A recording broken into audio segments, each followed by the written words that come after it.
Taiwan ও দক্ষিণ চীন সাগর নিয়ে চীনের সঙ্গে সম্ভাব্য সংঘাত এড়াতে যুক্তরাষ্ট্র ও তার মিত্রদের সামরিক শক্তি আরও বাড়ানোর পরিকল্পনা করেছেন প্রেসিডেন্ট ডোনাল্ড ট্রাম্প।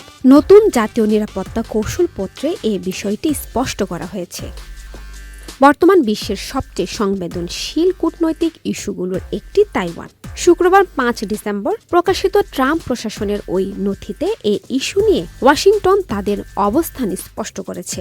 এমন সময় নথিটি প্রকাশ করা হলো যখন পূর্ব এশিয়ার জলসীমায় নিজেদের ইতিহাসের সবচেয়ে বড় সামুদ্রিক শক্তি প্রদর্শন করেছে চীন। এর মধ্য দিয়ে দেশটির মূলত গণতান্ত্রিকভাবে পরিচালিত তাইওয়ান ও জাপানের উপর চাপ বাড়াচ্ছে।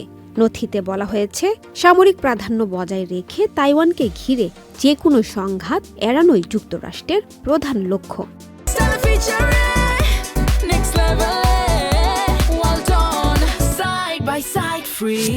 চীন দীর্ঘদিন ধরে তাইওয়ানকে নিজের অংশ দাবি করে এবং প্রয়োজনে শক্তি ব্যবহারের কথাও বলে আসছে। দক্ষিণ চীন সাগর নিয়েও চীনের সঙ্গে প্রতিবেশী দেশগুলোর বিরোধ রয়েছে। ওয়াশিংটনের সঙ্গে তাইওয়ানের আনুষ্ঠানিক সম্পর্ক না থাকলেও যুক্তরাষ্ট্র এই দ্বীপটির সবচেয়ে বড় সমর্থক এবং মার্কিন আইনে তাইওয়ানকে আত্মরক্ষায় সহায়তা দেওয়ার বাধ্যবাধকতা রয়েছে।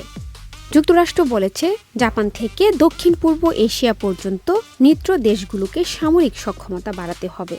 একা আমেরিকার পক্ষে সব করা সম্ভব নয়, তাই সমষ্টিগত প্রতিরক্ষা জরুরি। তাইওয়ান নিয়ে উত্তেজনা বাড়লে ট্রাম্প কিভাবে এর প্রতিক্রিয়া জানাবেন সে বিষয়ে তিনি এখন পর্যন্ত কিছুই বলেননি। তার আগের মার্কিন প্রেসিডেন্ট জো বাইডেন বারবার বলেছেন, চীন আক্রমণ করলে যুক্তরাষ্ট্র তাইওয়ানকে রক্ষা করবে। গত মাসে জাপানের প্রধানমন্ত্রী সানায়ে তাকাইচি পার্লামেন্টে বলেন, তাইওয়ানের চীনের কোনো হামলা যদি জাপানের নিরাপত্তাকে হুমকির মুখে ফেলে তবে জাপান সামরিক প্রতিক্রিয়া জানাবে। এ ঘটনায় বেইজিং তীব্র ক্ষোভ প্রকাশ করে। নুসরাত শৈলী, চ্যানেল আই।